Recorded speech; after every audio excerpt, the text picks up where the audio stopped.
So I wanted to answer some questions about the tier list that some people have been having and also react to some of your comments about it. Okay, so this is what the list looks like now after a few tweaks and adjustments and after thinking about some characters a little more in detail. I am a big believer in the wisdom of the crowd, so I've taken into consideration some of your polls, especially since most of these characters are not like clearly defined by anybody. And the only one who could really tell us where they really belong is Gege. And since Gege is not gonna tell us, we're just gonna have to decide as a community on some of these characters. So it's hard to put some of these guys like Kashimo, as you see here, and you know, this RCT Gojo. You see RCT Gojo up here. Some of these guys, it's very hard to put them this high when they don't really have a domain. Even Volume 1 Yuta doesn't have a domain yet. And Curse Naoya and Uro both have a domain, so it's kind of hard to put some of these guys as high as I've put them. But if we really did drop them just because they don't have a domain, they would have to be below like Disaster Curses. And that just doesn't seem right. We're not going to put RCT Gojo below Dagon or Hanami. And also there are ways to counter a domain. You could take the domain hit with your own curse technique, or you could use simple domain. There are many ways to kind of counter a domain, but some characters have domains that are way too strong that you can't really just counter. Like Yorozu's domain is just too powerful. Kashimo, I don't think there's anything Kashimo can do if he doesn't have a domain of his own to counter Yorozu's domain. You know, the perfect sphere is just gonna take out basically anybody. Simple domain might protect you for a little bit against the perfect sphere. Another very contentious character is this 3-finger Sukuna. Some people think I should put him here below Jogo because there was some statement that Jogo is around 8-finger Sukuna, but even when Jogo was fighting Sukuna though, he said that it didn't make sense that Sukuna would be as much more powerful as he is than he is if the fingers are linear. So even Jogo realized that the fingers are not really linear, and 2-finger Sukuna almost killed Mahito with just a touch. I think there's more to him than just fingers because he's got a lot of skill and knowledge. Like, he knows true jujutsu. He spams that reverse curse technique like it's nothing. The way he healed Itadori's arm and he didn't even notice. And reverse curse technique takes like the most amount of cursed energy. Even Ryu couldn't believe that Yuta was doing it. On top of that, finally, when Sukuna was fighting Maharaga, he was like, okay, Maharaga would have actually maybe beaten me when I had 3 fingers. Now you could say this was Sukuna just being arrogant, so that means that's how highly Sukuna thinks, how powerful Sukuna thinks he is when he's in his 3-finger form, slightly weaker than Maharaga according to him. But also, when Megumi said 3-finger Sukuna's speed is similar to Toji's, which is just ridiculous. And also he was just pummeling, because that time Megumi was complaining that his speed and power are ridiculous. So I assume he meant the speed and kind of the power. Toji is probably a little bit faster and stronger, but Sukuna is in that ballpark. So I feel like realistically Sukuna should be 3-finger Sukuna. He has domain, so I definitely would put him above Teen Gojo, pre-RCT Teen Gojo, because the Limitless is not going to be a problem for Sukuna.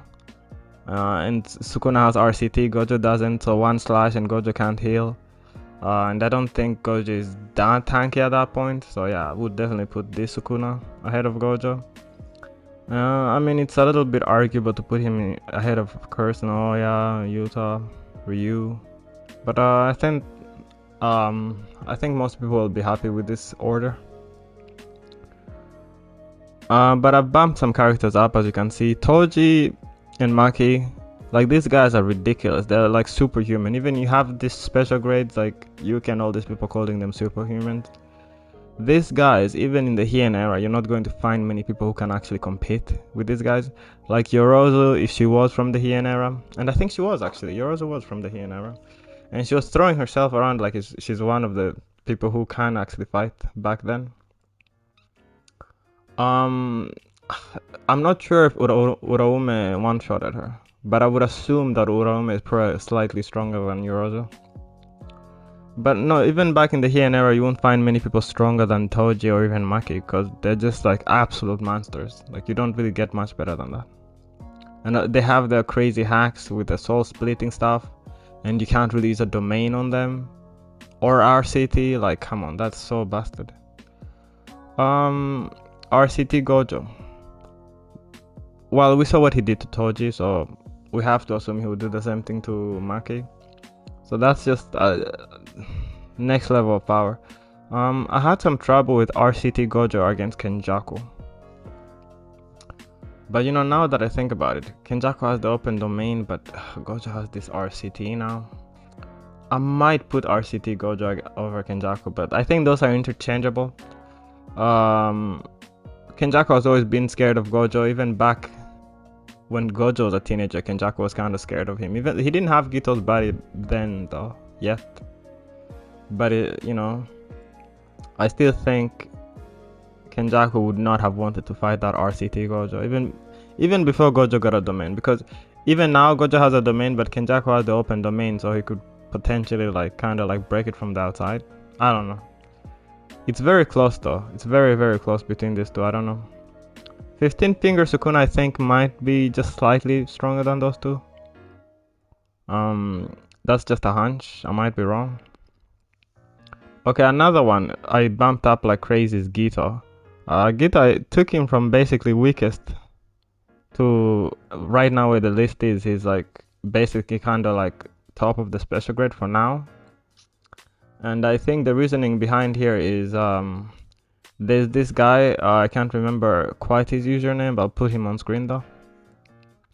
He kind of convinced me that Geto is actually stronger than I give him credit for. Like, I've always known that Gito's curse technique is like ridiculous. Like, the potential he has is just so crazy. Like, he could take control of like the queen of curses in Rika. He could potentially, like, let's say Sukuna is very, very weakened, he could kind of like take control of him, assuming Sukuna doesn't have some hacks to stop that. So Gito's curse technique has a lot of potential. It might be like top 3 curse techniques in the whole series. Might be.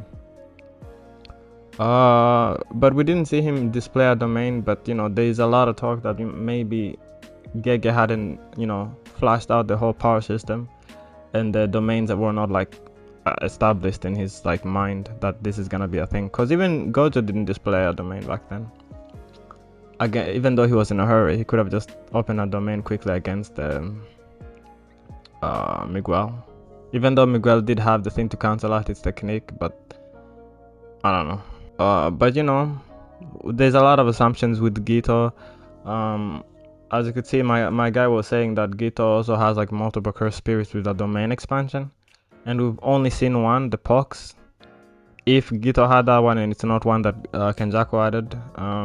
So yeah, there's only that one, and Mei alone was and Uyu were able to defeat it. I don't know if he has multiple ones, but we'll put him there just because, you know, he has like all of his curses, like all of them combined is like, it's like 5,000 at least, maybe 6,000, which is just ridiculous amount of numbers. That's like a whole army, and you could just fight them forever until you would run out of cursed energy, you would assume.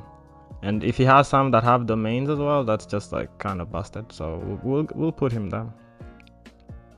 Is there anyone else who needs an explanation? Well, anyway, this is a more concise way to put the list. You could see Nobara down here. Like, I think she defeated Kechizu, so we should give her that benefit of the doubt.